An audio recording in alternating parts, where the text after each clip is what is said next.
have the Breitling Superocean. Its reference number is A13340, 42 millimeters from here to here and thick, about 15 millimeters thick. It's a chronograph, and you can see the pushers here, and it's a chronogram too, chronometer. I don't know what a chronogram is, but it's a chronometer also. Okay, chronometer meaning that it has been tuned to meet some heavy-duty expectations of accuracy. Now, this one is a little old and beat up, and it's not on the original bracelet. In fact, we'll talk about this in a little bit more detail in a moment, but this is a strap code ratcheting bracelet, which I have reviewed in a previous video, so you can have a look at that. I'm also out here training a little dog while we talk.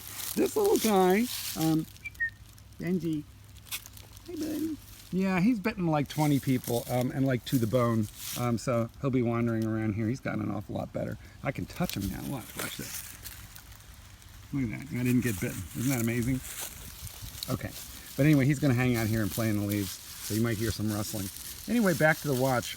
It has a domed sapphire crystal, which you can see here. I love that. It has screw-down pushers and a screw-down signed Breitling crown. Now, this watch is currently out of production, has been out of production for a few years, so the only place you're going to find it is on the used market.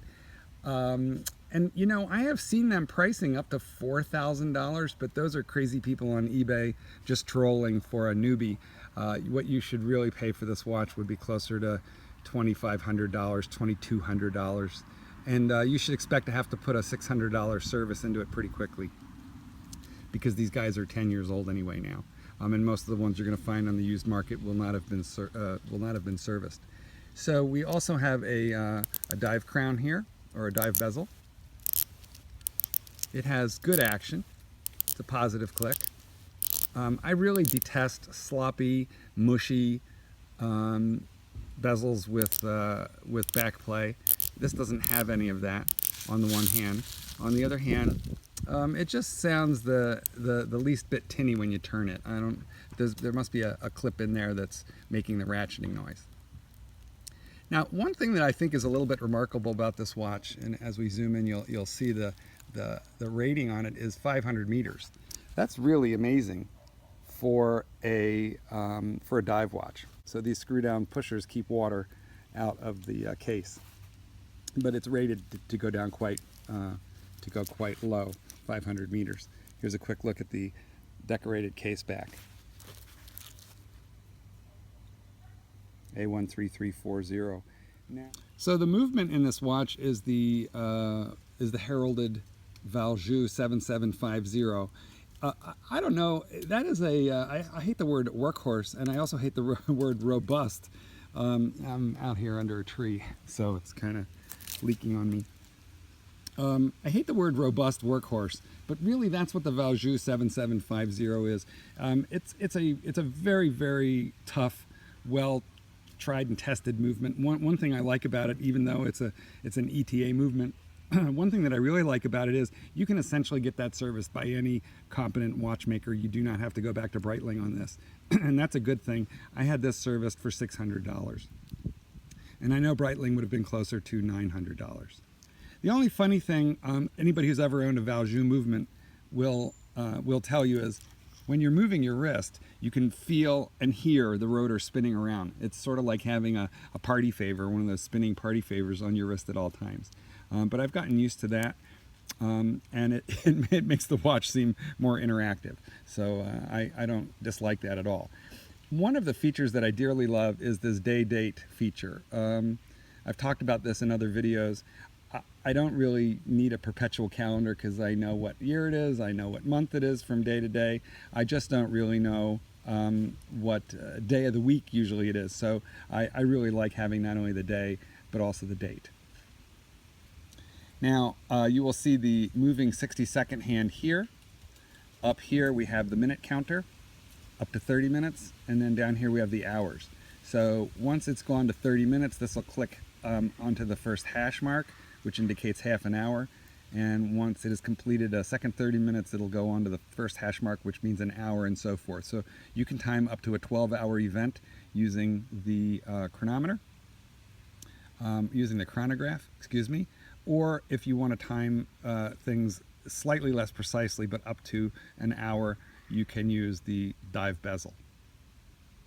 Here is, I have unscrewed the pushers so that I can go ahead and show you the chronometer movement in working order. Just get into the light here.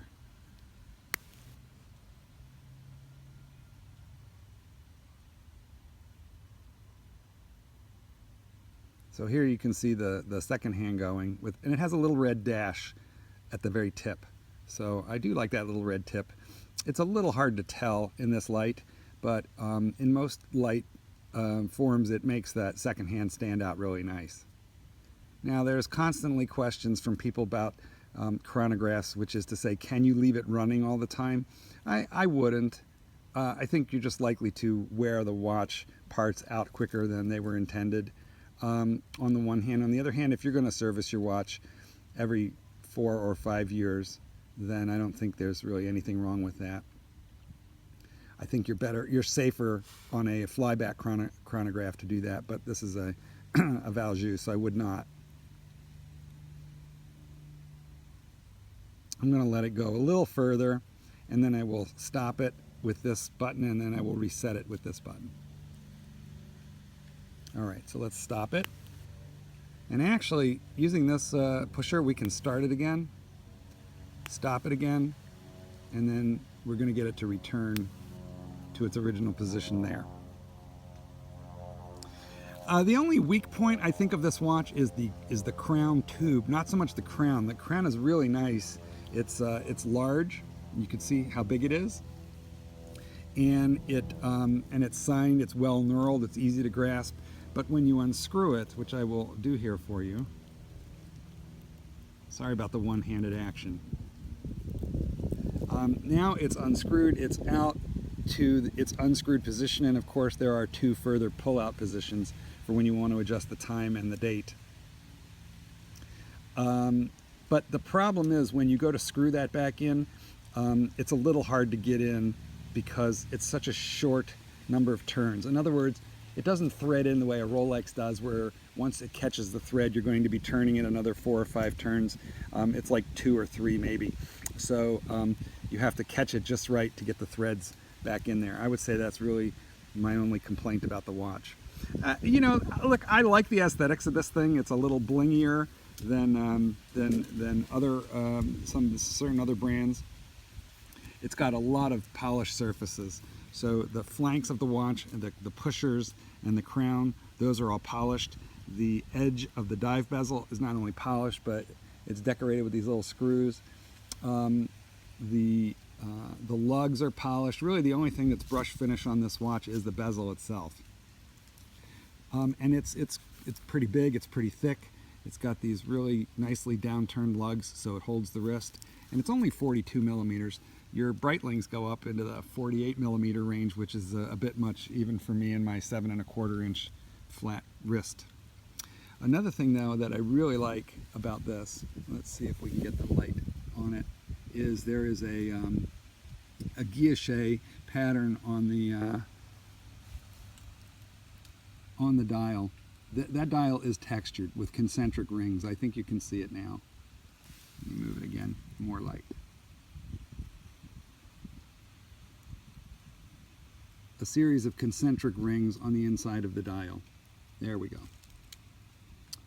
So it has texture and it has depth, something I really like. Now, we're looking on the inside of the chapter ring there, you can see the tachometer marks. I find that particularly useless.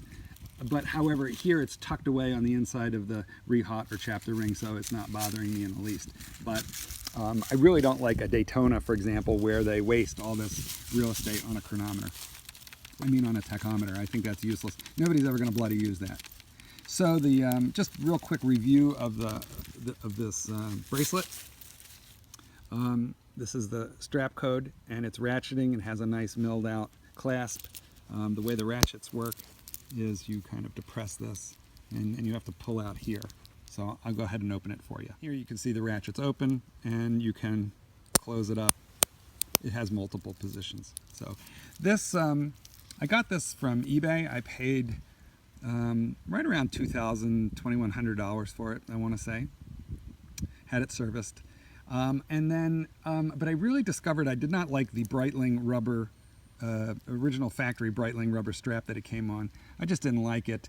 I always prefer metal, and I could have purchased the Professional 2 bracelet, original Breitling that this comes on, but I'm sure I would have spent at least $600 to do that.